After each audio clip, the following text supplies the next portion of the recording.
देश के प्रधानमंत्री जी का बड़कपन है कि अपने छोटे से छोटे लोगों को पार्टी का प्रेसिडेंट बना देते हैं और उनके सम्मान में जो कुछ भी कह रहे हैं बहुत बड़ी बात है। और मौका जब नितिन नवीन जी को मिला है, नौजवान हैं, पहली बार भारतीय जनता पार्टी ने बिहार को ये मौका दिया है राष्ट्रीय स्तर के अध्यक्ष का, तो नितिन नवीन जी के सामने बड़ी चुनौती है।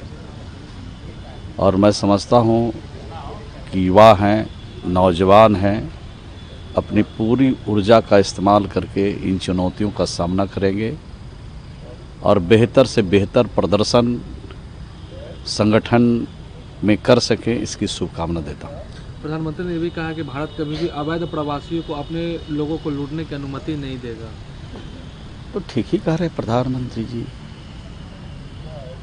जो भारत के लोग हैं उनके लिए सब कुछ है, सब कुछ किया जा सकता है, लेकिन अगर बाहर के लोग अगर कुछ करने के लिए आते हैं तो उनको तो उसी हिसाब से देखना चाहिए जिस हिसाब से भारत को कोई नुकसान नहीं हो, कोई दिक्कत नहीं हो, कोई परेशानी नहीं हो।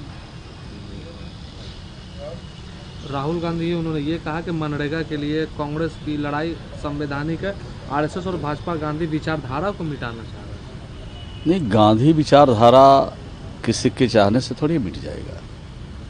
गांधी का जो विचारधारा है, राष्ट्रपिता महात्मा गांधी की जो सोच है, उसके अनुरूप ही बिहार में हम लोग काम कर रहे हैं। ये देश का पहला राज्य बिहार है जहां 7 निश्चय योजना शुरू की गई और योजनाओं के पीछे जो राष्ट्रपिता महात्मा गांधी की सोच थी, डॉक्टर भीमराव अम्बेडकर की सोच थी, सरदार पटेल की सोच थी, उस सोच को धरातल पर उतारा गया। जिस पंचायत में सबसे ज़्यादा दलितों की आबादी है और उस पंचायत में कि जिस वार्ड में सबसे ज़्यादा दलितों की आबादी है, वहीं से इस योजना की शुरुआत हुआ। नल जल की योजना, घर में बिजली की योजना, गली और नली के पक्कीकरण की योजना, घर में शौचालय की योजना। तो आज़ादी के इतने दिन बीतने के बाद कमोबेश देश में सबसे ज़्यादा कांग्रेस ने ही देश में शासन किया और एक शौचालय नहीं बना सकी महिलाओं के इज्जत के लिए, दलितों के मोहल्ले में पीने का पानी का इंतजाम नहीं कर सकी, उनके घर में रोशनी बिजली नहीं पहुंचा सकी। तो बिहार की सरकार और बिहार के मुख्यमंत्री नीतीश कुमार जी गांधी की सोच को धरातल पर उतारा और उनके घर में से रोशनी शुरू की, जिसके घर में आज़ादी के बाद से इतने दिनों तक रोशनी नहीं पहुंची थी, विकास से कोसों दूर थे, उनको ये जगह मिला। सिर्फ महात्मा गांधी का नाम लेने से नहीं होगा, महात्मा गांधी की सोच को नीचे धरातल पर उतारने से महात्मा गांधी का सम्मान बढ़ेगा, महात्मा गांधी के आदर्शों के, उनकी नीतियों का अनुपालन होगा। अभिषेक बनर्जी, ममता बनर्जी के भतीजे, उन्होंने बंगाल के सीओ से मुलाकात की मांग की और टीएमसी चुनाव आयोग एसआईआर को लेकर है वो लगातार। देखिए, एसआर का मामला तो गलत ढंग से लोग उठा रहे हैं। एसआईआर में कोई दम नहीं है। अगर कोई 10 साल पहले मृत हो गया है, अब उनके नाम हटाए जा रहे हैं। 5 साल पहले, 2 ही साल पहले, 1 ही साल पहले अगर मृत हो गए तो उनका नाम कैसे रहेगा मतदाता सूची में? किसी की शादी 5 साल 10 साल पहले हो गई, वो अपने सास ससुर और अपने पति के साथ रह रही हैं, उनका भी नाम माता पिता के मतदाता सूची में उनके गांव में है, उनको अगर हटाया जा रहा है तो इनको लगता है कि जानबूझ के परेशानी किया जा रहा है। तो ये परेशानी नहीं है, ये तो संवैधानिक चीज़ों को और जो इलेक्शन कमीशन का जो रूल है, इलेक्शन कमीशन का जो नियम है, कानून है, उसके हिसाब से मतदाता सूची से लोगों का नाम हटाया जा रहा है।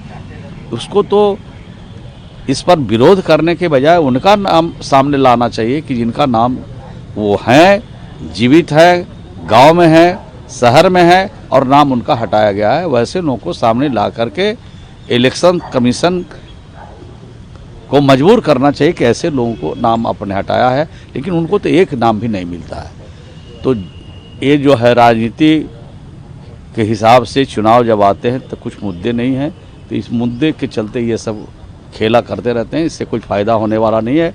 बिहार में भी हुआ था, उत्तर प्रदेश में भी अभी हो रहा है, बंगाल में भी हो रहा है। इससे मैं समझता हूँ कि इससे कोई फ़ायदा होने वाला नहीं है और देश की जनता जानती है कि इलेक्शन कमीशन सही और सही दिशा में जा रही है। पटना में एक और नीट की छात्रा का है वो मौत हुआ है, परिजन ने हत्या का आरोप लगा रहे हैं। लगातार इस तरह की 2 घटना हुए। अब पटना पुलिस के ऊपर सवाल खड़े हो रहे हैं, जिस तरीके से पटना पुलिस के काम करने की कार्यशैली थी। घटना बहुत दुखद है, उसकी जितनी निंदा की जाए बहुत थोड़ी है, लेकिन सरकार ने जांच का आदेश दिया है, जांच हो रही है और जांच में कोई दोषी बचने वाला नहीं है। हर हालत में उनके खिलाफ सख्त से सख्त सरकार कार्रवाई करेगी। आरजेडी ये वो ट्वीट किए करे कि बिहार में हत्या हत्या हत्या ही सिर्फ है, यही है नीतीश और भाजपा की सरकार है। नहीं, बात कुछ तो घटनाएं हो रही है तो कुछ तो विपक्ष के लोग कहेंगे ही, लेकिन अगर उनके पास कुछ सुझाव हो, जानकारी हो तो सरकार को शेयर करना चाहिए। सिर्फ और सिर्फ सरकार का विरोध करके समस्या का हल नहीं हो सकता है। विपक्ष का काम है, अगर कोई सही जानकारी है तो शेयर करेंगे, लेकिन घटना दुखद है, इस पर सरकार बिल्कुल संवेदनशील है।